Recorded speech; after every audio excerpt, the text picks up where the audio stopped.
Subuh, zuhur, asar, maghrib, isya. Salat aku tak putus. Kalau sudah salat tak putus, yang batin tadi ngapain lagi salat zahir?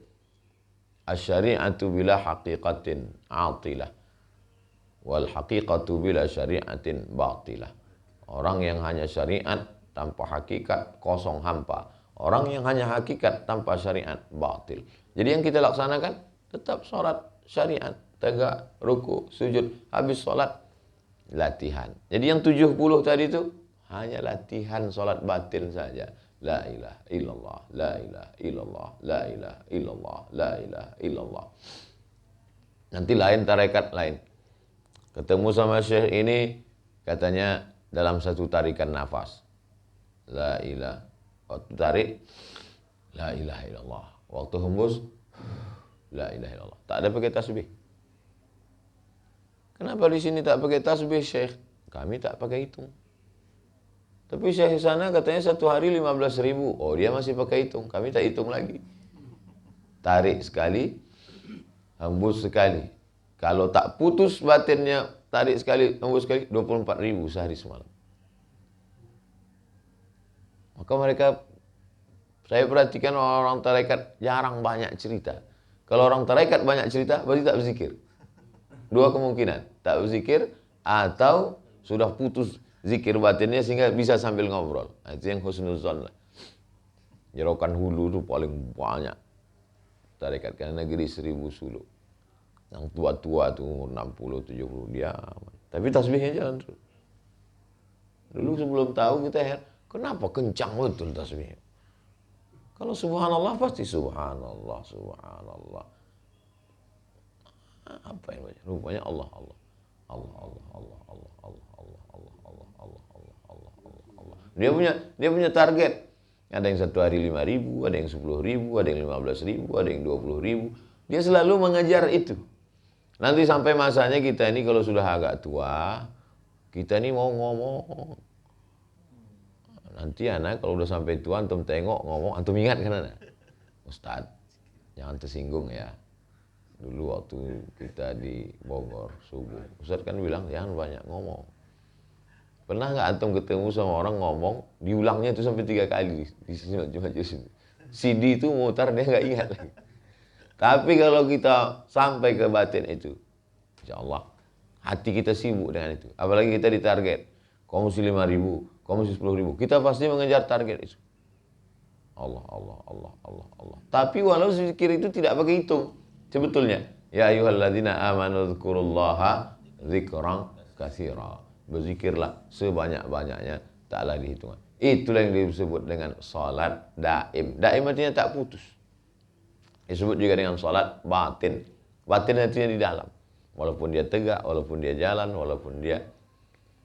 Cuman kadang hati ini lemah. Sama macam badannya juga mengalami lemah. Untuk menguatkannya, itulah kita zikir beramai-ramai. La ilaha illallah. Kata Syekh Abdul Wahab Asy-Sya'rani, bergetar dari ujung rambut sampai ke ujung kaki, didengar oleh telinga, dilafazkan oleh lisan, ihtazza, bergoncang seperti pokok kayu yang dihembus angin. La ilaha illallah, la ilaha illallah, la ilaha illallah, la ilaha illallah. Untuk menguatkan.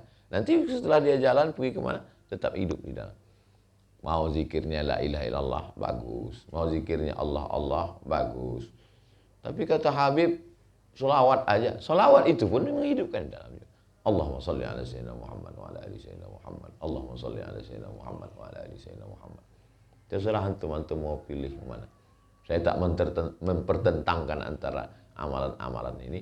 Karena sesungguhnya semuanya itu tujuannya menghidupkan supaya kolbu batinnya itu tidak kosong, tidak hampa, tidak berhenti. Sama macam kita, macam nyetir juga, macam bawa mobil, macam bawa motor. Ada masanya kadang nggak fokus karena melayang, naik ke trotoar, atau nabrak spotboard orang depan, atau nggak konsen lampu merah, ada klakson. Begitu juga. Lupa lalai, balikkan lagi. Tapi tidak gara-gara ini lalu di depan orang. Wow. Ada juga orang bawa tasbih pas depan orang. Biar supaya tengok orang. Bukan, kita sudah selesai dengan itu semua. Tak kita pentingkan tengok pandang orang ini. Tapi kadang kalau saya sendiri, nyetir sendiri, saya buat kuat-kuat. Lagi tak ada orang. Apalagi kalau malam. La ilaha illallah, la ilaha illallah, la ilaha illallah, la. Tapi bukan mulut aja. Connect kan antara di mulut dengan di hati. Berproses. Pas Januari. Ini Januari 5 tahun yang lalu. Januari 2021. Januari 2007. Anak awal talqin zikir. Awalnya itu mimpi. Mimpi anak datang mbah kakek anak. Kata dia, kau bersuluk katanya. Habis itu besok anak tanya sama almarhumah. Kata Datuk, katanya kau bersuluk. Oh, memang begitu. Tradisi keluarga kita umur 40. 2017 bulan Januari. Kalau hitungan Masehinya bulan Mei baru genap 40. Kurang. Tapi kalau menurut Hijriah udah 40. Oh, jadi gimana? Kau carilah mursyid yang mentalkinkan zikir. Kebetulan ada ikhlas sana di Mesir, ayahnya mursyid almarhum Buya Somad. Nah, tanya, kapan jadwal suluk? Ini bang, oh tabrakan. Yang bulan ini? Oh tak bisa bang. Bulan ini? Sampai akhirnya yang Januari 2017. Kosongkan 10 hari, matikan handphone, tak talqin zikir. Itulah awal zikir. La ilaha illallah. Januari, Februari, Maret, April, Mei, Juni, Juli, Agustus. Sebulan Agustus, anak ambil libur lagi 1 bulan, anak pergi ke Mesir. Jumpa Syekh Saifuddin, mursyid tarekat Naqsabandiyah, murid cucu dari Syekh Amin Al-Kurdi. Jumpa dengan Syekh Yusri Jabar, mursyid Syaziliyah. Jumpa dengan Syekh Ali Jum'ah, mursyid Syaziliyah Siddiqiyah, murid Syekh Abdullah bin Siddiq Al-Ghumari. Ziarah ke Syekh makam penulis hikam Athaillah As-Sakandari. Ziarah ke makam wali-wali syekh-syekh. Pulang dari situ itulah, pulang dari Mesir itulah anak khutbah pertama kali pakai baju Azhar, pakai torbus Azhar di masjid depan Mall SK, Masjid Namirah. Situlah anak tengok umat tuh kurumun macam semut dari tempat khutbah tuh sampai di tempat parkir. Itulah pertama kali ramai. Setelah itulah ramai-ramai itu. Sampailah Pilpres puncak ramai-ramai. Sampailah hari ini. Jadi itu baru ke Batam. 2017. Setelah itu ke Batam, itulah yang tembus menembus. Jadi anak bukan ujuk-ujuk pulang langsung orang ramai, enggak. Anak pulang 2017 baru suluk. Jadi setelah perjalanan 10 tahun. 10 tahun masuk hutan, ke surau, ke musola, ke kabupaten Islamic Center. Pas 10 tahun, baru Januarinya itu, pas hitungan 10 tahun, baru jadi ada proses disuruh Allah dulu. Mutu qabla anta mutu, matilah kau sebelum mati. Udah dikapankan, udah ditalkinkan. Jadi kalau ditakut-takuti orang, nanti bapak mati, aku udah mati udah. Jadi sisa ini udah mati udah, ini udah sisa-sisa hidup. Sesuailah sama tulisan di WA yang baru, hari ini hari terakhir, besok mati. Udah mati. Kita tidak akan bisa hidup kalau tidak memutuskan hubungan dengan kehidupan. Tak mungkin dia hidup di dalam kalau kita masih. Kalau bertasawuf teori capek. Bertasawuf teori itu nanti antum capek. Baca buku ini, kenal dengan tokoh ini, membaca. Di Azhar tasawuf itu satu mata kuliah. Tasawuf. Lulus sana tasawuf mata kuliah. Tasawuf membaca kitab, tasawuf dengar pengajian, tasawuf. Tapi anak tidak mentalkinkan zikir. Anak tidak syekh mursyid tarekat. Antum cari yang mursyid, yang alim, apakah Samaniyah, apakah Syaziliyah, apakah Naqsyabandiyah, apakah Qadiriyah, atau yang merger dua tarekat, TKN, Qadiriyah, Naqsyabandiyah. Tapi yang Syekh mursyid, bukan yang tukang cerita. Yang betul-betul alim, mursyid, ditalkinkannya. Nah, ditalkinkannya. Habis itu baru antum berzikir. Kalau nanti sibuk dengan cerita, sama macam orang cerita tentang Makkah, manasik haji. Nanti Bapak Ibu akan turun dari airport, lalu kemudian dibawa pakai bis menuju ke Masjidil Haram, masuk dari pintu Abu Salam, Allahumma antas salam, bismillah, melihat Ka'bah. Allahumma zid hadzal baita tashrifan wa ta'ziman wa takriman wa mahabbatan wa birra. Mulai dari Hajar Aswad, Allahu Akbar. Selesai manasik. Bapak udah berapa kali haji? Saya belum haji. Tapi cerita tentang Makkah ini luar biasa. Hah? Jadi cerita tentang perjalanan batin ini ada 3 orang. Yang satu, cerita tentang Makkah, tahu detailnya, tawaf, sa'i, melontar jumrah, wukuf di padang Arafah, mabit. Tapi dia tak pernah ke Makkah. Yang satu lagi, pernah ke Makkah tapi nggak bisa manasik. Kalau diminta, Bapak bisa manasik? Waduh, saya nggak ingat susunannya. Tapi dia pernah ke Makkah. Yang ketiga, pernah ke Makkah, bisa manasik. Yang itulah antum cari. Yang pernah ke Makkah, yang bisa manasik. Nanti antum ketemu dengan orang kalau cerita batin luar biasa, tapi sebetulnya dia tidak pengamal.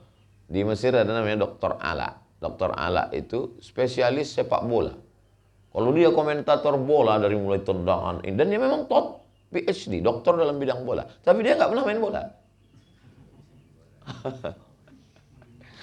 Ya, jadi kalau di Riau bisa anda tunjukkan ke Syekh Buya Alaidin. Alaidin mursyid tarekat Naqsyabandiyah, alumni Azhar. Buya Somad tempat anak talqin dulu dah meninggal. Atau antum ke Medan, ke Besilam, Syekh Zikmal Fuad.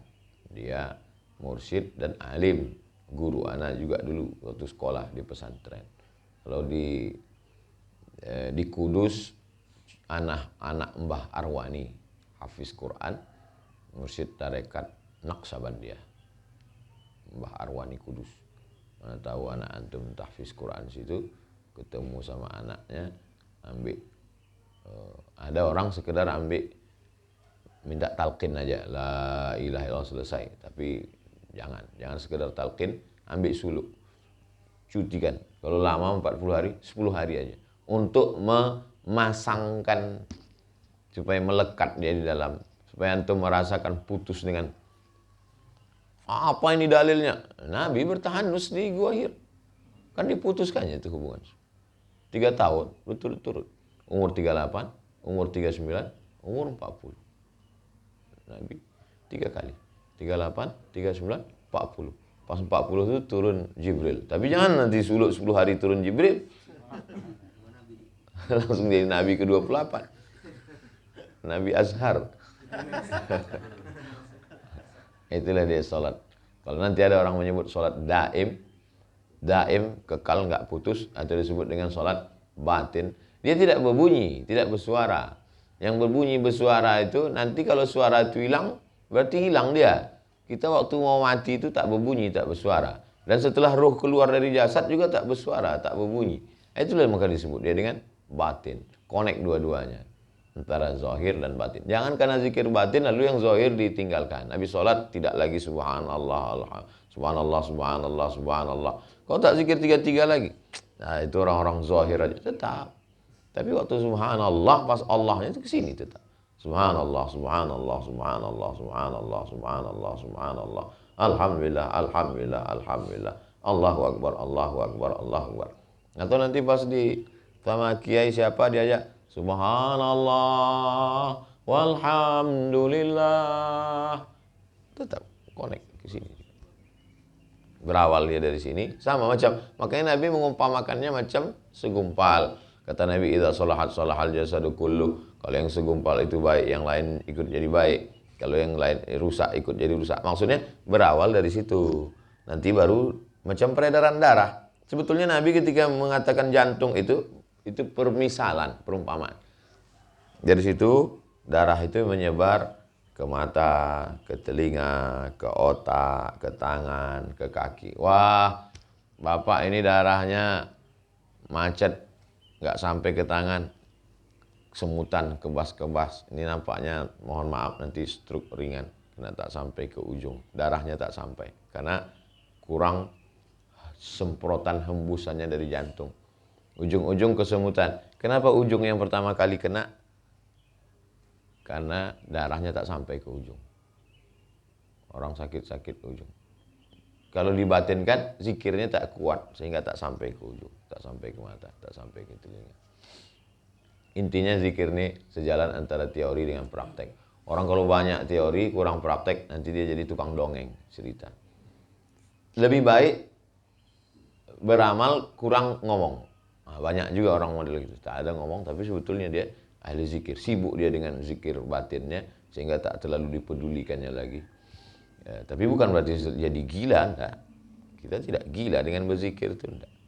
Kita hanya sedang asik dengan, sehingga tak terlalu kita pedulikan lagi cakap orang, komen orang, tak kita memperdulikan penampilan. Tapi kita tetap dengan kewajaran, tetap rapi, tetap bersih. Bukan berarti setelah zikir lalu pakaiannya compang-camping, pas ditanya, kau tak mementing? Aku tak sempat bersisir karena hatiku sibuk berzikir.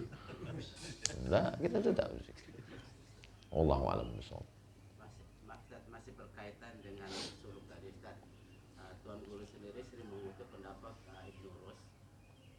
Saya pernah mendengar pernyataan Ibnu Rus itu suluknya orang-orang itu beda-beda.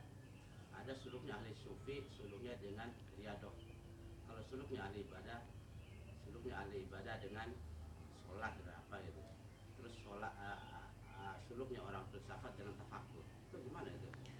Man salaka, siapa yang lewat, tariqan, jalan. Jalannya kereta api pakai rel. Jalannya sepeda motor ada jalur khusus. Jalannya pejalan kaki ada trotoarnya. Jalannya mobil ada tolnya. Suluknya orang filsafat katanya mikir. Ketika aku berpikir, aku ada. Patung Ibnu Rus di Eropa. Sambil megang buku. Kami tidak mau suluk yang jalan Ustadz Abdul Somad tadi, suluknya orang tasawuf. Di-off-kan akal, lalu kemudian dicari dengan zikir. Suluknya riyadhah. Riyadhah itu tahan makan, tahan minum, tahan lisan, tahan mata, tahan hati, tahan pikiran, putuskan semua, lalu sibuk dengan zikir. Sedangkan suluknya orang filsafat, enggak mau dia. Dia mau pikir. Ngapain tahan makan, tahan minum? Yang penting mikir. Kenapa begini? Kenapa begini? Kenapa ini ada? Kenapa ini? Selalu bertanya dan dijawab dengan pikiran. Makanya suluknya orang ilmu kalam adalah dengan berdebat. Dalilnya begini. Al-kalamu fi kada, al-kalamu fi kada, al-kalamu fi kada. Maka saking banyaknya al-kalamu disebut dengan ilmu kalam. Ada jalan filsafat, ada jalan ilmu kalam, ada jalan tasawuf. Ustadz pilih yang mana? Saya pilih jalan tasawuf. Kenapa? Karena pikiran ini sama macam mata. Saya hanya bisa menengok yang dibatasi dinding. Di balik dinding sudah tak tahu lagi. Saya hanya bisa memegang, di balik ini sudah saya tak tahu lagi. Akal ini terbatas. Jadi kalau kita paksakan akal ini, buntu dia. Jalan yang saya pilih adalah jalannya tasawuf, yaitu riyadhah. Itulah yang dipilih oleh Al-Ghazali. Al-Ghazali, Imam Hujjatul Islam Abu Hamid Al-Ghazali, menempuh semua jalan. Jalan filsafat udah. Man salaka, siapa yang lewat jalan filsafat. Udah dilewatinya jalan filsafat itu. Saking hebatnya di filsafat, maka ditulisnya buku judulnya Tahafut al-Falasifah. Keruntuhan filsafat. Dibantah oleh Ibn Rushd. Tahafut at-Tahafut. Lalu kemudian dilewatinya jalan Batiniyah. Syiah Ismailiyah, Batiniyah. Pun juga tidak. Akhirnya dikarangnya kitab untuk membantah itu Fadaih al-Batiniyah. Lalu kemudian dibacanya kitab Qud al-Qulub, ditulis oleh Imam Abu Talib al-Makki. Inilah jalannya orang tasawuf, Riyadhah. Dibacanya itu dia terpukau, habis itu ditinggalkannya. Waktu itu dia sedang pada puncak popularitasnya di dekat dengan Sultan Nizamul Muluk. Nizamul Muluk membangun universitas namanya Nizamiyah. Rektornya Al-Ghazali. Al-Ghazali kalau jalan 70.000 orang mengiringi hari Jumat. Sahabat UAS tak ada apa-apa. 70.000. Padahal waktu itu belum ada medsos. Bayangkan orang Al-Ghazali. Dia mesti menghilangkan keterikatan itu. Terikat dengan Sultan Nizamul Muluk. Terikat dengan jabatan rektor. Terikat dengan murid-murid. Ditinggalkannya ini semua. Tinggalkannya Sultan, ditinggalkannya rektor, ditinggalkannya semua. Yang dibawanya cuma 3. Timba, jarum, sama kain. Kain untuk menutup aurat, jangan sampai minjam kain orang lain pas mau sholat. Jarum, nanti kalau ada koyak dijahit sendiri, tak boleh minta bantuan orang. Kemudian timba, kalau mau wudhu, nampak sumur, mesti pakai timba. Jangan pakai timba orang, karena boleh jadi timba orang itu dicuri atau apa, syubhat. 11 tahun. Berkeliling dia dari mulai Tus, kampungnya, karena dia At-Tusi, Persia, lalu pergi ke Baghdad, lalu pergi ke Makkah, ke Madinah, pergi ke Masjidil Aqsa, lalu menetap di satu sudut pojok di Masjid Bani Umayyah di Damaskus, Suriah. Maka pojok itu disebut dengan zawiyah. Itulah asal muasal kenapa orang tasawuf itu di pojok zawiyah. Kalau kebetulan ana selalu di pojok itu disebut dengan zawiyah Abdus Somad. Kau mau kemana? Mau ke zawiyah. Nah, zawiyah itu artinya pojok, karena mereka selalu pojok. Ada satu pojok zawiyah Al-Ghazali, karena pojoknya Al-Ghazali. Ada satu menara tinggi di atas, dia selalu khalwah. Khalwah bersunyi-sunyi, menyendiri. Karena hubungan dengan manusia ini dianggap merusak hubungan dengan Allah SWT. Tapi bukan berarti dia meninggalkan kehidupan, enggak. 11 tahun. Habis itu dia pun kembali. Makanya kitab yang monumental adalah Ihya. Kenapa? Karena Ihya setelah itu. Adapun Fadail Batiniyah, kitab-kitab yang hebat, kitab yang paling tinggi dalam bidang usul fikih Al-Mustasfa. Itu ketika dia sedang tajam-tajamnya. Tapi setelah masa khalwah itu dia menulis Ihya. Pesan Habib Sagab kemarin waktu murid ayahnya bermimpi jumpa Nabi, jangan kamu tinggalkan kitab Ihya. Ihya Ulumuddin adalah kitab yang paling halus mengkaji tentang qalbu, tentang cacat diri. Tapi setelah khalwah itu bukan berarti meninggalkan agama. Ini yang selalu diajak orang. Nanti kalau kita bertasawuf meninggalkan agama. Tidak. Buktinya Al-Ghazali setelah keluar itu dia tetap ngajar. 5 tahun lebih kurang sesudah itu baru meninggal dunia. Bukan dia meninggalkan umat habis itu meninggal. Tidak. Berkhalwah. Jadi berkhalwahnya 10 sampai 11 tahun. Anak khalwahnya hanya 10 sampai 11 hari. Kalau sampai anak khalwah 11 tahun udah jadi wali anak. Jadi karena 10 hari wali murid aja. Jadi kemudian efek setelah itu maka lahirlah karya monumental yang luar biasa. Hilang keterikatan itu, dan itu dialami oleh Imam Abu Hamid Al-Ghazali. Jadi kalau ada nanti orang mengatakan, suluknya orang Riyadhah itu berat, saya suluknya orang filsafat. Ya, ente jalan. Sama dengan orang mengatakan, naik sepeda itu berat, Pak Ustadz. Saya maunya jalan kaki aja. Ya, mungkin menurut dia suluk. Tapi menurut ana, seperti yang sudah dilewati oleh Abu Talib Al-Makki, Al-Muhasibi, Abu Hamid Al-Ghazali adalah suluk riyadhah, suluk melalui itu. Bedanya, kalau suluk filsafat ilmu kalam itu dia mencari. Kalau suluknya orang tasawuf, dia diberi. Kalau mencari belum tentu dapat. Kalau diberi, pasti dapat. Kalau suluknya orang filsafat, dia hanya melihat indikasi. Dari mana kau tahu Tuhan itu ada? Karena ada langit, ada bumi, ada alam semesta. Tak mungkin benda-benda ini ada tanpa ada yang mengadakannya. Maka sesuatu yang ada ini bisa ada. Karena diadakan oleh sesuatu yang ada, maka dia ada. Mengkaji itu aja udah gila orang luar. Makanya ada yang mengatakan, jangan kaji filsafat, error kau nanti. Kenapa sesuatu yang ada ini bisa ada? Karena tidak mungkin yang sesuatu yang ada diadakan dengan adanya sendiri tanpa diadakan oleh yang maha ada. Pastilah ada dia.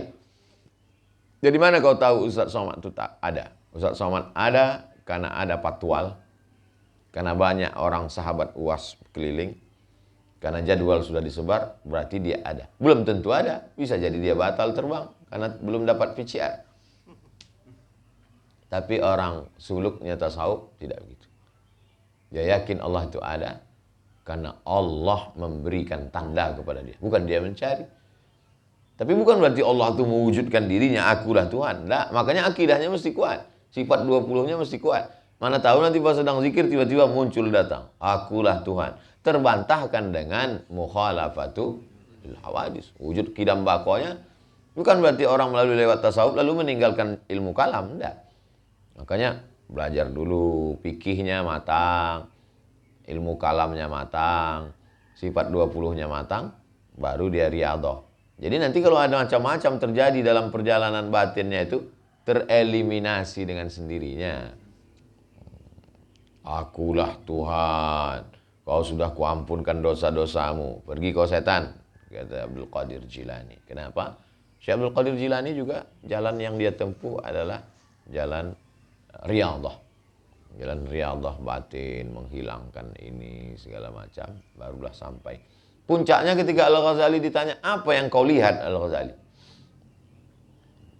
Apa sebetulnya yang kau lihat? Kata Al-Ghazali, nurun yaqdhifullahu fi qalbi abdi. Hanya cahaya yang terpancar dalam hatiku. Itu saja. Oh, lalu setelah itu nanti kita bisa jalan di atas air, bisa terbang. Bukan, itu dukun. Kita tidak jadi dukun.